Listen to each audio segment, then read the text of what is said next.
Romanos, capítulo 16. Deixa o texto aberto, nós vamos ter que citar todo ele, então nós não vamos ler agora, mas mantenha a tua Bíblia aberta, que vamos então meditar nesse capítulo, que é o último capítulo, é o último estudo que faremos no livro de Romanos. Feche os olhos antes e vamos falar com Deus em oração. Senhor Deus, eterno Pai, é por tua misericórdia, Senhor, que estamos aqui na tua presença. O Senhor agiu em nós, o Senhor nos chamou, o Senhor nos atraiu, e agora, Senhor, pedimos a tua orientação, para que o Senhor abra o nosso coração para poder guardar, compreendendo assim a tua palavra, para que ela promova a transformação no nosso coração. Nós agradecemos, Pai, por esse privilégio e pedimos, Senhor, a tua direção, em nome de Jesus. Amém. Meus irmãos, é comum que os atores recebam a instrução dos seus mestres que, diante das piores situações, dos problemas, dos imprevistos, não pare o show. O show tem que continuar. Vai mancando, vai com o pé inchado, vai de cabeça empachada, mas vai. É como aquele ditado que o brasileiro não desiste nunca. Irmãos, na vida, nós enfrentamos diversos tipos de problemas.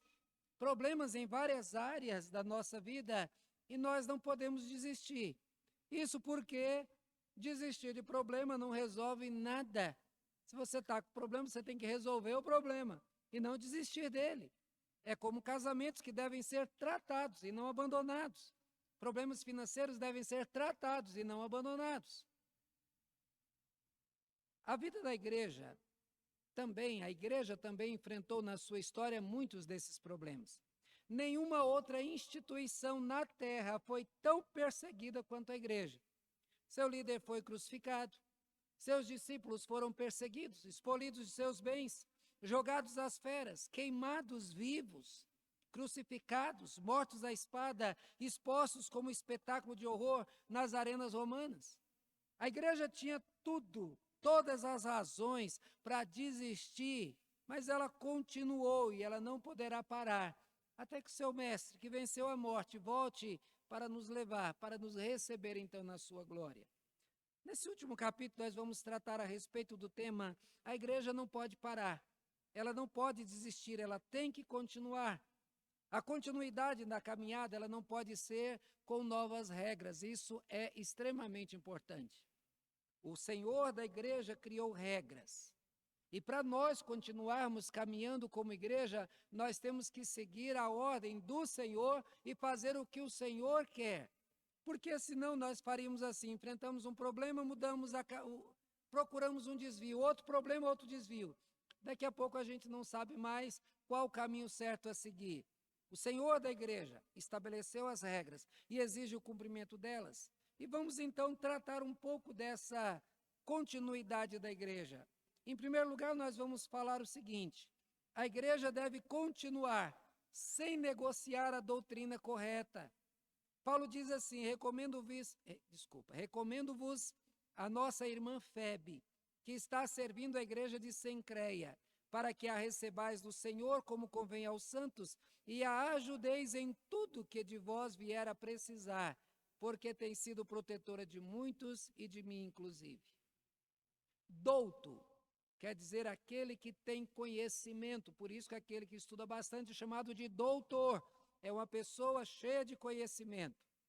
Doutrina vem do conhecimento, é uma regra estabelecida para a vida de uma comunidade, baseada no conhecimento da regra inicial, da norma inicial, do texto original que foi dado para que essa doutrina seja feita. Então, para se fazer uma doutrina de qualquer assunto, precisa-se observar a escrita original, a palavra do fundador. Jesus Cristo, o mestre e Senhor da igreja, ensinou aos seus apóstolos, falou com os seus discípulos todas as doutrinas que deveriam obedecer no decorrer da história da igreja. Quando os avisou da sua partida, ele disse que enviaria o Consolador. Qual seria a função principal do Consolador?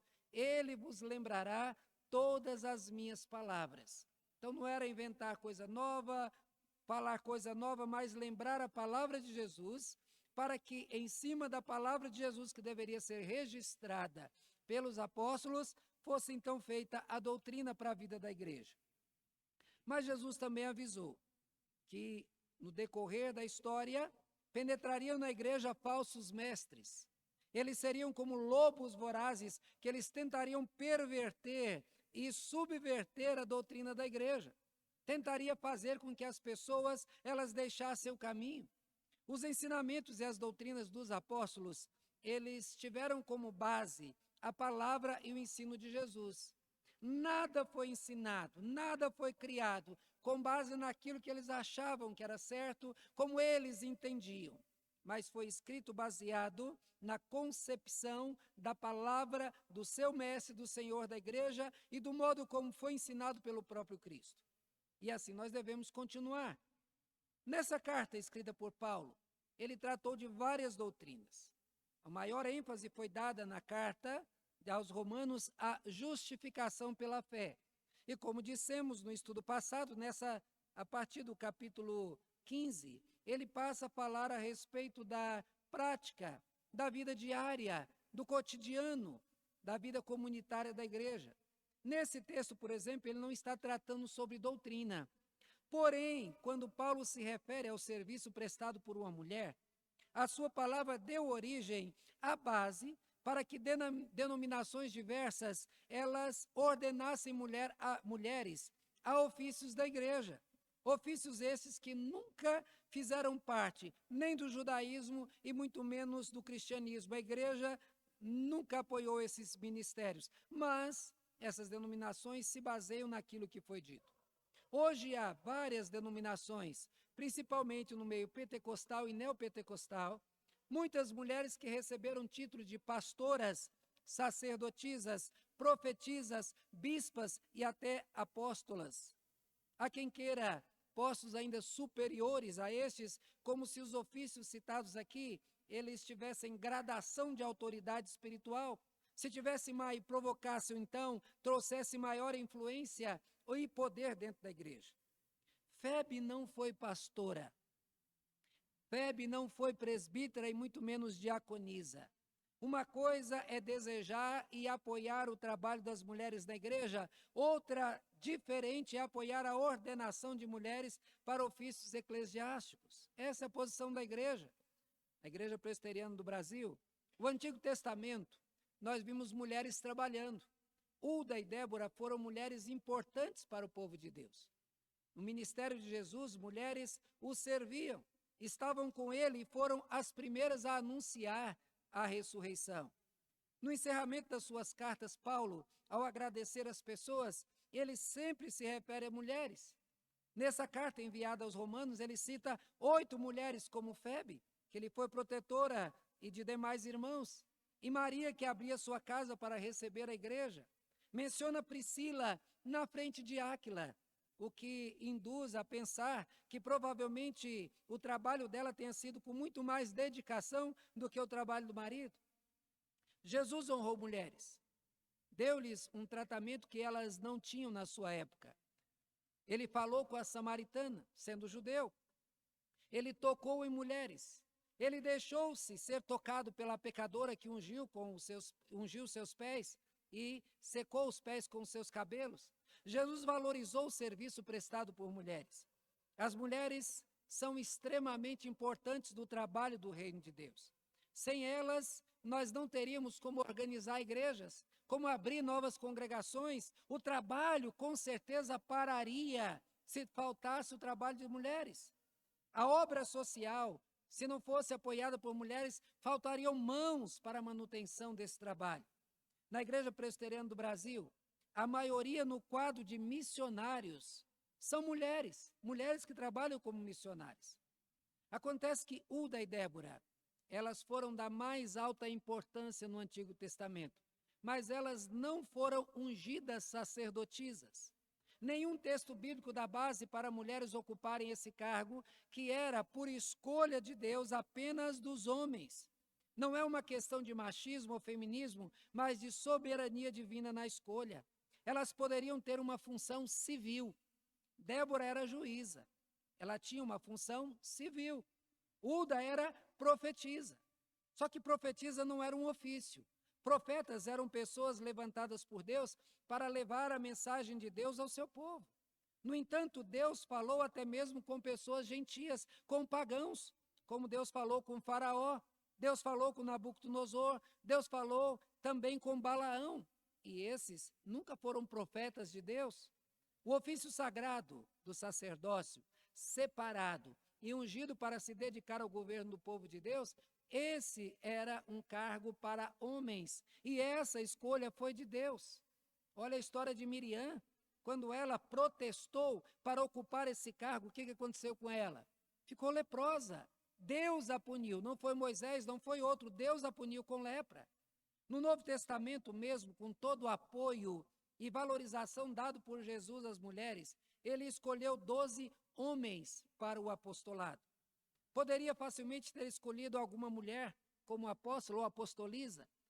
Tinham várias mulheres que eram importantes da sociedade e várias outras que sustentavam Jesus e estavam sempre presentes no seu ministério. Inclusive Maria, sua mãe, um bom nome para ocupar um cargo de apostoliza, mas Jesus não escolheu, escolheu 12 homens. Quando Judas traiu a Jesus e foram escolher outro para o seu lugar, mesmo com tantas mulheres ali presentes, agora Maria já como discípula de Jesus, porque ela apareceu ali no meio dos apóstolos, no meio dos discípulos, ninguém cogitou, nem ao menos foi cogitada a possibilidade da escolha de uma mulher para aquele cargo. 2 homens foram os candidatos e um foi escolhido. Em Atos capítulo 6, quando teve um problema lá com a distribuição de alimento para as viúvas, os apóstolos disseram: escolham 7 homens. O mais razoável para cuidar de viúva fosse escolher mulheres para cuidar de viúvas. No entanto, não foram escolhidos homens de boa reputação para serem diáconos. Nas qualificações dos pastores e presbíteros, lá de 1 Timóteo 3 e Tito 1, os escolhidos tinham de ser homens casados com apenas uma mulher e que governassem bem a sua casa. Nenhuma qualificação de mulher foi oferecida para essa escolha. É evidente na Bíblia que o cargo da liderança eclesiástica da igreja, Deus reservou para o homem capacitado. O trabalho das mulheres da igreja sempre foi e será de vital importância, e sem elas não daria para realizar a obra. Deus, ele deu diferentes funções e dons na igreja. Sabemos que o homem não é mais importante e ele não é mais capacitado que as mulheres. Há na igreja muitas mulheres muito mais capacitadas que homens. As mulheres são capazes, mas o ofício da igreja não é com base na capacidade, mas a função da escolha de Deus para esse cargo. Liderança na igreja é para o homem cristão capacitado. Por isso não há como usar a Bíblia para defender a ocupação de mulheres como pastoras ou oficiais da igreja. A palavra usada para se referir aqui ao trabalho de Febe foi prostates. Essa palavra significa patrono ou ajudador. Febe, essa palavra foi aplicada pelos gregos a quem se tornou patrono de outros, ou a quem se comprometeu a administrar a causa de estrangeiro perante os tribunais. Então, essa palavra foi uma denominação honrosa que Paulo aplicou a Febe. Significa provavelmente que ela demonstrou grande bondade de várias maneiras com o apóstolo e com cristãos, provavelmente, recebendo-os em sua casa e escondendo perseguidos. Por isso que Paulo diz, porque tem sido protetora de muitos e de mim inclusive. Febe salvou vidas de irmãos protegendo-os. Por isso o serviço prestado por Febe não foi de pastora, não foi de presbítera, não foi de diaconisa, mas de protetora dos irmãos perseguidos. Então, o primeiro item, a igreja não pode criar doutrinas para continuar. Ela tem que usar como base aquilo que foi deixado por Jesus e pelos apóstolos que foram, então, direcionados pelo Espírito Santo. Mas, em segundo lugar, a igreja deve continuar valorizando os seus colaboradores. Meus irmãos, a importância dos colaboradores deve ser reconhecida sempre. Eu gosto de valorizar aqueles que trabalham. Tem muita gente que critica um, critica outro, fala de outro, mas é o seguinte, a igreja precisa de gente que trabalha. Quem trabalha deve ser reconhecido, não é elogiado, não é ficar lá batendo nas costas, não, é reconhecer o seu trabalho. No meio cristão não pode ser diferente. Os grandes pastores da história, eles tiveram homens e mulheres que os apoiaram. Outro dia nós falamos aqui do William Butler, que foi médico e pastor, mas você vai ver um deles, Nezinho, se não me engano, era o nome do companheiro dele que acabou sendo morto, morreu porque entrou na frente, preferiu dar a sua vida para não deixar que o pastor morresse e acabou levando a punhalada no coração. Então veja, homens e mulheres que tiveram colaboradores importantes. Paulo disse, saudai Priscila e Áquila. E Paulo vai falar aqui dos versículos 3 a 16, não vamos lê-lo, mas vamos citar aqui. E Paulo diz, saudai a Priscila e Áquila, meus colaboradores em Cristo, os quais pela minha vida arriscaram a sua própria cabeça. E isso lhes agradeço, não somente eu, mas também todas as igrejas dos gentios, saudai igualmente a igreja que se reúne em sua casa. Esse casal, ele teve que deixar Roma quando Cláudio expulsou todos os judeus daquela cidade e eles foram para a Grécia. É provável que tenham retornado a Roma quando Cláudio morreu e estaria então lá para receber essa carta que foi também dirigida a eles. Eles foram companheiros de Paulo lá em Corinto e foram os dois que instruíram Apolo a respeito do cristianismo. E Paulo trata esse casal com especial intimidade. Mas ele fala aqui de Epêneto e diz que ele era as primícias da Ásia para Cristo. Só que lá em 1 Coríntios 16, 15, Paulo diz que a casa de Estéfanas é considerada as primícias da Caia. E alguns críticos dizem, mas espera aí, ele diz aqui que são as primícias, lá ele diz outro. Parece haver uma contradição, mas não há. Epêneto pode ter sido um da família de Estéfanas, pois que é dito que Estéfanas foi o primeiro fruto, mas a sua casa, e não é errado supor que alguém daquela casa se chamasse Epêneto, que essa pessoa, sendo a única da família agora em Roma, pudesse ser mencionado como as primícias da Caia. Ele foi o primeiro convertido. Saudai Maria, que muito trabalhou por nós. Paulo envia saudações a várias mulheres.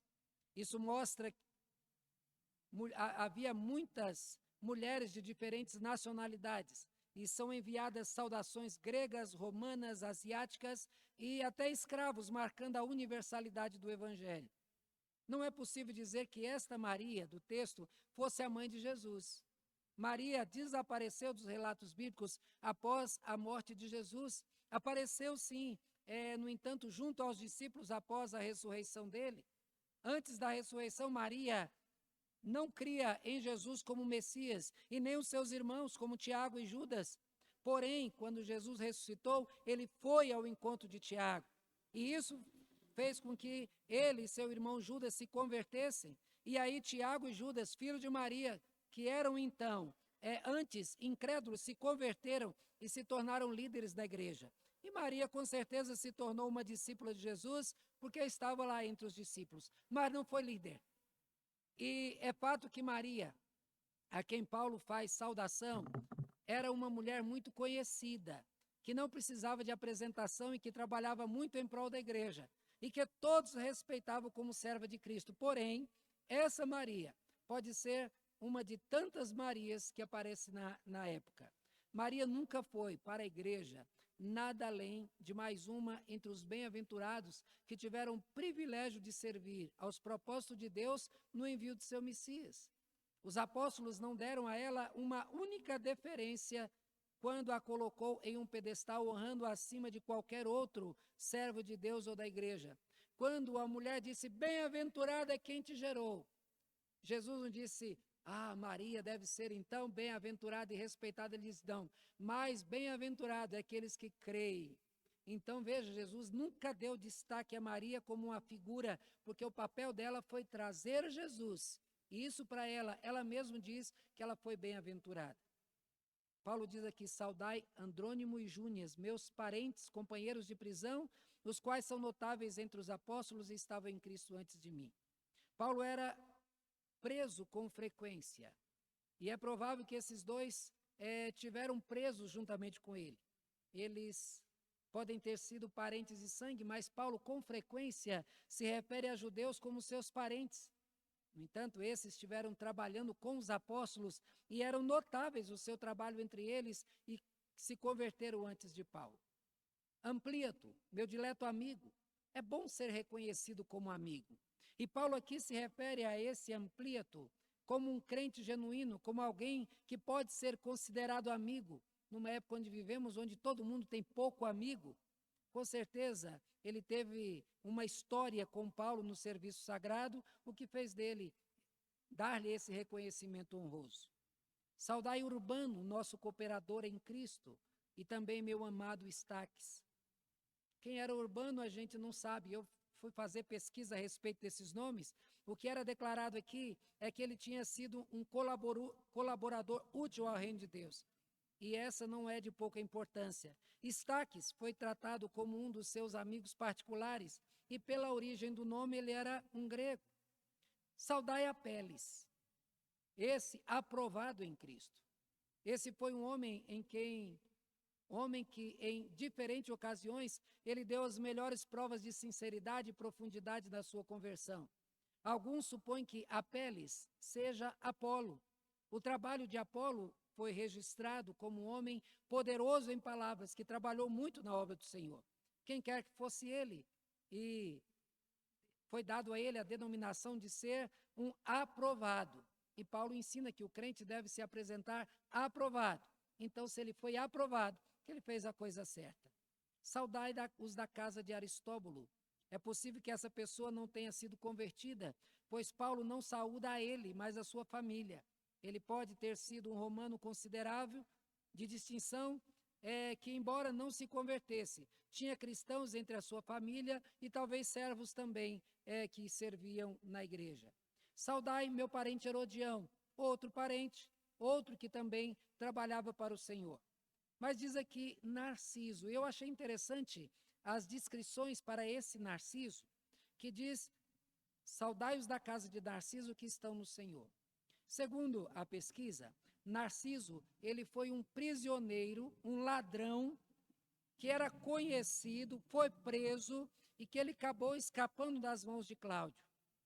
A maravilhosa bondade de Deus penetrou na casa deste homem, sendo impura e má, e mesmo que o próprio Narciso não tenha sido convertido, porque não fala a respeito da sua conversão particular, a sua casa o foi. Era como se o inferno penetrasse pela graça de Deus naquela casa. Como eles que viviam nessa casa suja, casa de ladrão, esses homens, alguns deles passaram a adorar a Cristo com pureza. Sim, a exceção adicionada por Paulo, que a família estava dividida, de modo que entre os familiares de Narciso eram poucos aqueles que eram crentes, mas havia crentes. Ou seja, a graça de Deus entrou naquela casa. E Paulo não se envergonhou de citar esse homem para mostrar que o evangelho chegou até a casa dele. Cita 3 mulheres, Trifena e Trifosa, e também a Pérside, mulheres que trabalharam no Senhor. Nós estamos falando do trabalho de mulheres e mostramos então que as mulheres cristãs, assim como os homens, trabalharam junto na igreja. E os homens não tinham problemas em trabalhar com mulheres. Naquele tempo de simplicidade, de poucos pastores, cada crente se sentia na obrigação de fazer o evangelho ir para frente, de levar o conhecimento do evangelho a mais pessoas para que pudessem conhecer o evangelho. E ninguém estava lá preocupado com títulos, e o que eles queriam é serem servos do Senhor. Mas aqui cita um senhor chamado Rufo. Você sabe quem é Rufo, Fátima? Tem uma ideia? Mas e Simão? Simão Cirineu, vocês sabem quem é? Lembra quando Jesus estava carregando a cruz? E aí então Jesus caiu e os soldados romanos obrigaram Simão Cirineu a carregar a cruz. A história conta que Rufo, e depois cita o seu irmão também, ele era filho de Simão Cirineu. Uma situação, uma vez eu preguei um texto a respeito disso, de que uma situação que lhe foi vexatória. obrigado a carregar a cruz, porque quem carregava a cruz era maldito. E aquele homem foi obrigado a carregar a cruz para um maldito que estava ali sendo surrado. E ele carregou a cruz para Jesus, e aquilo foi tão especial, tão transformador para ele. Lá Marcos 15, 21 vai falar a respeito disso, que ele foi transformado e levou a sua família à conversão e fez dos seus filhos líderes da igreja. Eu tenho um livro dessa grossura que fala de Paulo e cita a questão lá nesse livro, de modo engraçado, como Paulo falava da sua intimidade em estar na casa de Simão Cirineu e falando da sua esposa, e olha como ele diz a sua esposa. Sua mãe ocupou lugar especial no coração de Paulo, que percebemos as suas palavras, ela ocupa aqui o lugar de mãe, ela foi mãe para mim. São poucas pessoas que a gente pode chamar de mãe. Eu tenho a dona Lazinha lá na Bahia, que eu tenho como mãe para mim. É uma pessoa especial, uma pessoa que se preocupa comigo, com os meus sentimentos, com a minha saúde, e que se eu for na Bahia, não for na casa dela, eu apanho. E se ela vem aqui, ela diz, olha, eu estou chegando tal hora, vai me buscar. Porque nós temos um relacionamento pai, mãe, filho, no caso deles, o casal, meus pais, então é um relacionamento especial. Então é uma menção de sentimento de ternura dedicada a Paulo, de seu amor por esse discípulo, que como se ele fosse membro da família. É isso que a igreja faz. Ela faz pessoas diferentes, ela une corações para que nós sintamos que o irmão não é somente alguém que está sentado no banco junto comigo. Nós temos laços de amor que nos unem. Saudai, e fala uma lista de nomes, Assíncrito, Flegonte, Hermes, Pátrobas, desses aqui pouco se sabe, inclusive não sabe nem se era homem, se era mulher. Como fala de Júnias e outros nomes aqui, que a gente não sabe de quem se trata, mas eram conhecidos de Paulo e era importante para ele. Mas uma coisa que eu gostaria de chamar a atenção, e que é importante, é que Pedro não é mencionado. A Igreja Católica diz que Pedro foi o sucessor de Cristo, o que não é verdade, e que ele estaria em Roma, que ele foi então líder da igreja em Roma, e ele nem estava lá quando Paulo escreveu. Paulo não cita Pedro. É como se ele não estivesse lá, e é certo que se Pedro estivesse lá e fosse o bispo universal, ele receberia uma palavra honrosa, mas nunca foi. Pedro não ocupou esse lugar, porque Jesus escolheu 12. E Pedro, quando ele fala a respeito do pastorado, ele fala para exercer o pastorado sem ambições pessoais, ambições de poder, com humildade. Ele não ocupou esse cargo porque não foi dado, não havia esse cargo. Foi escolhido 12 para que os 12 cumprissem o seu papel e ele cumpriu. Termina dizendo, saudai-vos uns aos outros com ósculo santo. As mulheres costumam se beijar, não é nosso costume. Lá no Oriente, o pessoal se beija. Não é nosso. Mas o que a gente pode entender e tirar de lição aqui é que quando você cumprimenta um irmão, você deve olhar no olho, bom dia, Fátima, bom dia, pastor Paulo, bom dia, presbítero Silvan, bom dia, Zilda, olhar no olho, que esse deve ser um cumprimento no qual eu me interesso pelo bem-estar do outro, que de fato eu queira, porque tem gente que diz assim, bom dia, pô, não, assim não, nós passamos tanto tempo longe, por que não gastar um tempo mais para nós conversarmos? A igreja deve continuar, e deve continuar cuidando dos seus colaboradores, valorizando, porque as igrejas de Cristo saúdam, porque reconhecem o trabalho deles, e nós devemos reconhecer os nossos. Todos aqueles que trabalham devem ser valorizados. Terceiro lugar, a igreja deve continuar investindo na união entre irmãos. A igreja deve perceber os riscos de divisão de pessoas que não são pessoas que primam pela paz na igreja. Do versículo 17 a 24 diz, rogo-vos, irmãos, que noteis bem aqueles que provocam divisões e escândalos, em desacordo com a doutrina que aprendestes. Porque a doutrina ensina exatamente amar o inimigo, amar o adversário, faz o bem ao adversário. Afastai-vos deles, porque esses tais não servem a Cristo, nosso Senhor, e sim ao próprio ventre. E com as suas palavras e lisonjas enganam o coração de incautos, pois a vossa obediência é conhecida por todos, por isso me alegro a vosso respeito, e quero que sejais sábios para o bem e simples para o mal. E o Deus da paz em breve esmagará debaixo de vossos pés a Satanás. a graça do nosso Senhor seja convosco. Um ditado popular diz, quando o diabo não vem, ele manda os seus secretários. É certo que o adversário dos filhos de Deus está ao redor, como Pedro diz, como um leão procurando alguém para tragar. Seu objetivo é desestabilizar os crentes para que não vivamos em união, para que não preguemos o Evangelho, para que outras pessoas não conheçam a Cristo, para que não sejam salvas. Porque se uma pessoa é convertida, ele é solto das amarras de Satanás, ele é liberto.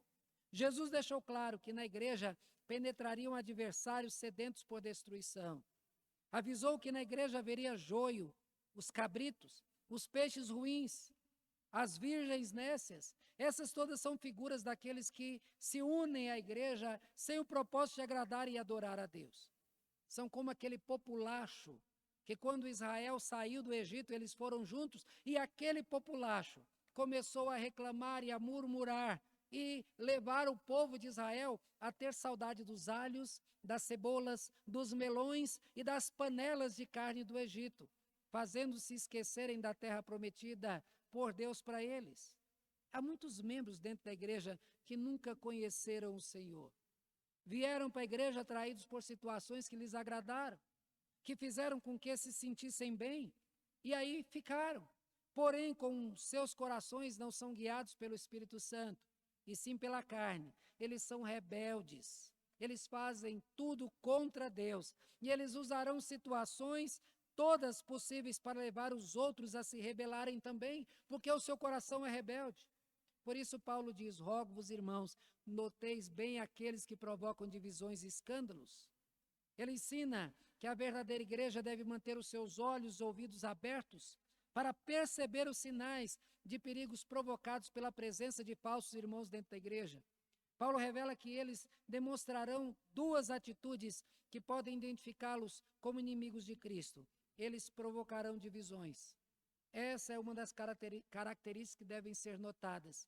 O crente aprende como fruto do Espírito a ser paciente, a se esforçar para manter a união, deve perdoar, ser longânimo, a investir para que todos permaneçam unidos. Jesus disse que a discórdia ela vem do inimigo. Paulo compara a igreja a um corpo onde todos vivem para o bem do próximo. Todos precisam um dos outros. Revela ainda que não há vida espiritual distante dos irmãos.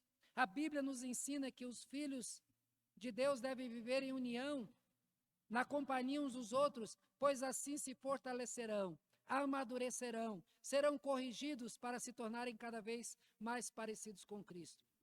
Os adversários pensam diferente. Eles provocam divisões e causam escândalos.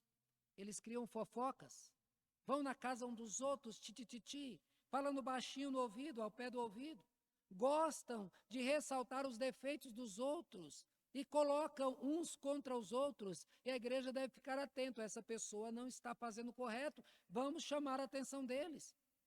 Não se preocupam com o bem da vida particular do outro e também provocam escândalos, trazendo prejuízos para a igreja. Sobre esses, Paulo diz, afastai-vos deles, porque esses tais não servem a Cristo, eles servem o seu próprio ventre. A ordem é clara, mantenha a distância desses. Cuidado, quando identificados devem ser mantidos à distância para que não causem mal a nós e aos nossos irmãos. Ao ver uma pessoa colocando um irmão contra outro, não tenha dúvida, fuja dele, afaste-se dele, ele só trará mal à igreja. Quando perceber que alguém causa vergonha à igreja também, deve fugir da sua companhia. Somos cristãos e representantes de Cristo. E nossas atitudes devem glorificar a Deus e exaltar o seu nome em tudo aquilo que fazemos. Então, se alguém não se preocupa em desonrar a Deus, esse tal não pertence à família da fé, não é filho de Deus, não foi resgatado do seu pecado e ainda vive para satisfazer a si mesmo e ao Senhor das trevas que habita o seu coração. É um adversário da igreja, travestido de amigo, foge dele. Muitos acham que a luta contra Satanás é uma luta visível, com armas, soldados. Mas o inimigo da igreja, ele luta sujo. Ele usa falsos mestres e falsas doutrinas para desviar os filhos de Deus do seu destino. Ele faz com que louvem a si mesmos e não adorem a Deus e não sirvam a Deus. Muitos cânticos, por exemplo, expressam doutrinas falsas. Eles afirmam o contrário de textos bíblicos. Ensinam coisas que fazem os homens se sentirem orgulhosos quando deveriam se humilhar. São doutrinas falsas que são ensinadas como agradáveis, como suaves, que as pessoas ao ouvir dizem, mas isso é legal. Não é legal. Doutrina falsa vai fazer com que o crente fique fraco. Eles não servem a Deus, eles servem a si. A fidelidade dos crentes romanos foi reconhecida, pois a vossa obediência é conhecida de todos, e me alegro a vosso respeito. Irmãos, quando os crentes são fiéis, o seu líder não tem trabalho. A maioria dos pastores gastam mais tempo cuidando da igreja do que com os de fora. O filho deve ser parecido com o pai. Nós fomos adotados por Deus em Cristo Jesus. E o nosso comportamento deve refletir o caráter do nosso Pai. Sede santos, porque o vosso Pai é santo. Ao contrário dos falsos causadores de escândalos e divisões, os crentes são fiéis a Deus e promotores da alegria, de júbilo para a igreja e da união. Paulo revelou o seu desejo para a vida dos crentes. Eu quero que sejais sábios para o bem e simples para o mal. Crente não tem de ser besta. Crente não tem de ser enganado e levar prejuízo daqueles que querem fazer o mal. Crentes devem ser espertos, sim, para o bem. Devem ter os seus olhos abertos, os seus ouvidos atentos. Devem ser sábios para promover o bem e o ganho justo e honesto. Deve promover a paz. Quanto ao mal, deve ser simples. Noutra situação, Jesus ensinou que devemos ser simples como as pombas e prudentes como as serpentes. O ensino é o mesmo. Não devemos promover o mal, mas não devemos ser vítimas do mal.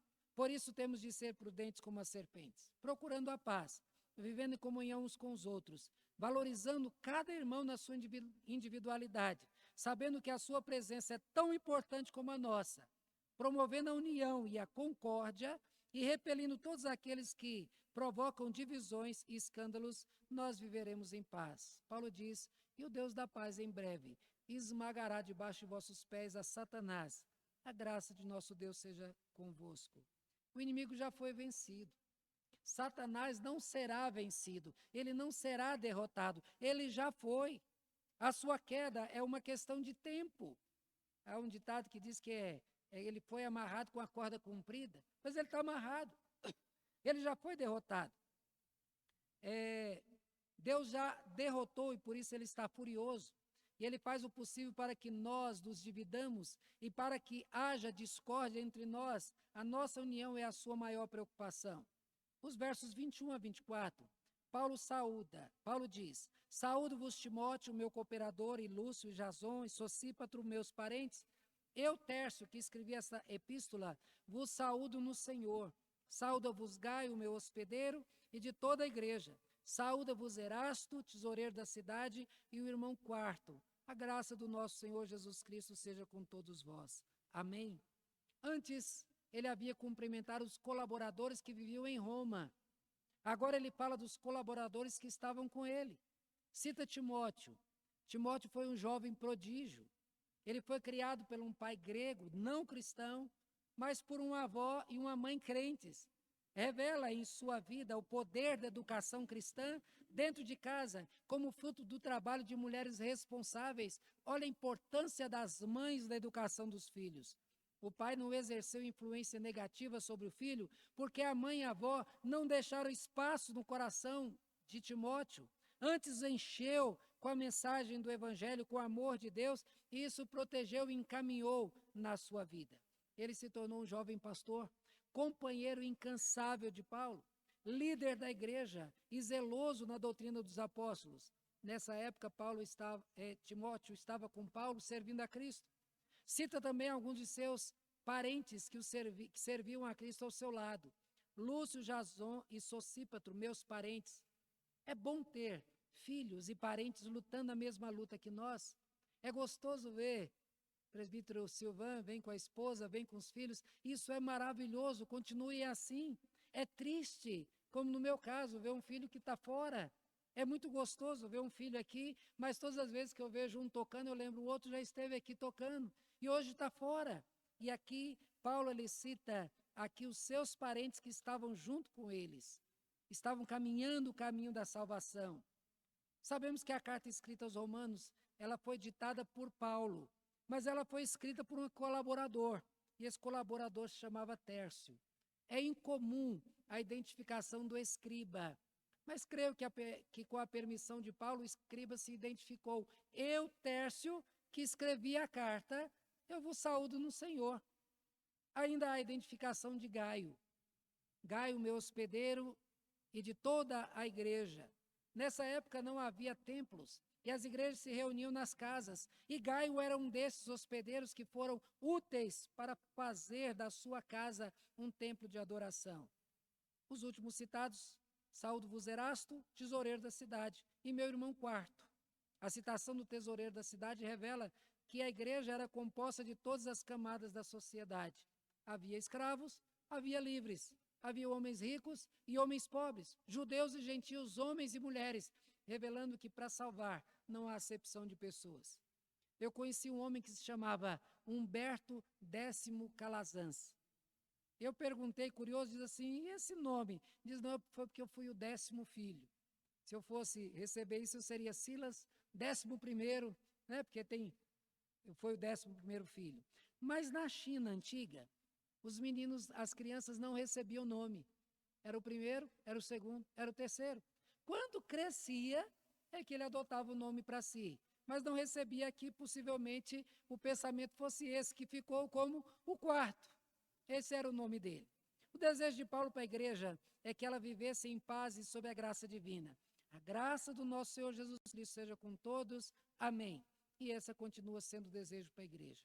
Meus irmãos, por último, a igreja deve continuar firmada na proteção e na graça do poder de Deus. Diz, ora, aquele que é poderoso para vos confirmar, segundo o meu evangelho e a pregação de Jesus Cristo, conforme a revelação do mistério guardado em silêncio nos tempos eternos, e que agora se tornou manifesto e foi dado a conhecer por meio das escrituras proféticas, segundo o mandamento do Deus eterno, para a obediência por fé, entre todas as nações, ao Deus único e sábio seja dado glória por meio de Jesus Cristo, pelos séculos dos séculos. Amém. O salmista nos alerta a não confiar em carros e em cavalos. Revela que é bendito aquele que confia no Senhor. Todas as induções a confiar no Senhor é porque só Ele é digno de nossa confiança e somente Ele pode nos assegurar vitórias. Várias batalhas foram travadas no Antigo Testamento e Deus deu várias vitórias a seu povo. Em algumas delas, o povo teve que lutar e Deus os fez vencer. Outras, o povo nem precisou lutar, pois Deus batalhou por seu povo. Noutras, Deus infundiu um terror nos adversários e eles tiveram tanto medo de Deus que eles nem se apresentaram para a batalha. É um risco confiar em si mesmo e deixar de confiar no Senhor. Davi ele foi punido por Deus porque fez o censo. Veja, qual o problema de fazer um censo? O problema é que ele quis contar os soldados para ver se ele teria condições de vencer o adversário. Com isso, ele não confiou que Deus o faria vencedor. Ele foi punido por Deus. Paulo induz a igreja a confiar somente e unicamente em Deus. Ele expõe algumas situações. Veja, ora aquele que é poderoso para vos confirmar segundo o meu evangelho e a pregação de Jesus. Foi o mesmo que Judas, o irmão de Jesus e de Tiago, filho de Maria, nos versos 24 e 25, diz, aquele que é poderoso para vos guardar de tropeços e para vos apresentar com exultação imaculados diante da sua glória, a único Deus nosso Salvador, mediante Jesus Cristo, Senhor nosso, glória, majestade, império e soberania antes de todas as eras, e agora e por todos os séculos. Paulo e Judas expõem uma confiança inabalável em Jesus para nos representar diante do tribunal de Deus e para nos apresentar santos e imaculados. Pois quando nós formos apresentados diante do tribunal de Deus, nós não teremos mancha nenhuma. Não terá nada para Satanás usar para nos condenar, porque Cristo, o sangue de Cristo nos purifica de todo pecado. E diante de Deus nós fomos purificados. Por isso que a palavra para nós vai ser direta. Vinde benditos do meu Pai, entra para o gozo do meu Senhor. Nós somos crentes em Jesus Cristo. Nós deixamos de confiar nas nossas obras confiamos nos atos de Jesus em nosso favor, é o que garante, os atos dele que garantirá a nossa salvação. Nenhum de nós é puro e santo por nós mesmos. Continuamos pecadores após a nossa salvação, mas pecadores perdoados por Cristo. Seu sangue nos purifica de todo pecado diante do Pai. A sua morte na cruz é o que nos dá segurança e por isso confiamos tão somente nele. Quem nos salva é ele e não nós. Jesus é o mistério de Deus oculto nos tempos passados. Apesar de todos os profetas anunciarem a Jesus Cristo apesar de todos os profetas que anunciaram a Cristo, ele era para os irmãos do Antigo Testamento um mistério. João Batista, ele foi tido como o maior dos profetas. Por quê? É que ele nem escreveu nada, mas é porque ele viu a concretização da sua profecia em referência ao Messias. Ele diz, eis aí o Cordeiro de Deus que tira o pecado do mundo. Então, ele viu a concretização, os outros profetizaram, mas não viram. Aqui Paulo diz, conforme a revelação do mistério guardado em silêncio nos tempos eternos. Deus providenciou tudo para a nossa salvação. Desde Adão até o último homem a nascer nesta terra, todos foram e serão salvos por Jesus Cristo. Ninguém será salvo sem a graça do Senhor. Ele foi prometido no Gênesis e assegurou sua volta triunfante no Apocalipse. Ele, e somente ele, deve ter nossa total confiança. Os males que invadem a igreja são provenientes de tentativas de deixar de confiar em Deus e confiar nos homens e nos seus atos. Campanhas de oração, conferências que exaltam ações humanas, congressos motivacionais que colocam o homem no controle das suas atitudes e o poder de transformar a sua vida e o seu destino, são exemplos de ações humanas que revelam o desejo de ter o controle que pertence a Deus. Querem tomar o controle das mãos de Deus e segurá-lo de acordo com o seu desejo. Isso nunca dará certo. Temos de confiar somente em Deus. Nesse estudo nós tratamos sobre o tema, a igreja não pode parar, ela tem de continuar. Vimos que a igreja deve continuar sem negociar nenhuma doutrina correta, sem inventar doutrina, sem associar doutrina falsa. A igreja deve continuar valorizando seus colaboradores. Valorize quem trabalha, valorize quem ora, valorize quem prega, valorize quem arruma as coisas para as programações. A igreja deve continuar investindo na união entre os irmãos. Valorize a união, valorize o irmão. O irmão que está do seu lado é importante para a tua vida espiritual, valorize. E por último, a igreja deve estar sempre firmada na proteção e na graça do poder de Deus. Encerramos os estudos na carta de Paulo aos Romanos. Foi para mim um grande desafio preparar esses estudos e somente foram realizados porque Deus me capacitou, pois muitas vezes eu me vi paralisado diante de alguns textos que pareciam difíceis demais de oferecer qualquer explicação. Teve estudos que eu fiquei mais de 15 dias olhando para o texto sem conseguir dar um passo. Mas como é coisa de Deus, aí de repente eu me sentava e aquele texto que 15 dias eu não conseguia escrever nada, surgia assim e o estudo era escrito com 1 hora, 1 hora e meia e ele estava pronto. Eu agradeço a Deus por essa grande oportunidade de servi-lo. Estudar a palavra de Deus é um desafio prazeroso. E eu espero que os irmãos tenham aprendido com esses estudos um pouco mais da palavra. Esses estudos eu vou colocar à disposição, todos eles lá no grupo. Eu mandei imprimir, como deu 300 e tantas páginas, ficou em R$ 40 a impressão e 35 a encadernação. Eu fiz o meu. Se alguém quiser para guardar, o preço é esse mesmo, está lá, da impressão na casa de cópia e da encadernação lá. E também quem quiser pode salvar no computador, pegar lá no WhatsApp, pegar, guardar no computador e com certeza vai ter o material para ler durante o tempo que quiser. Tá bom? Que Deus abençoe.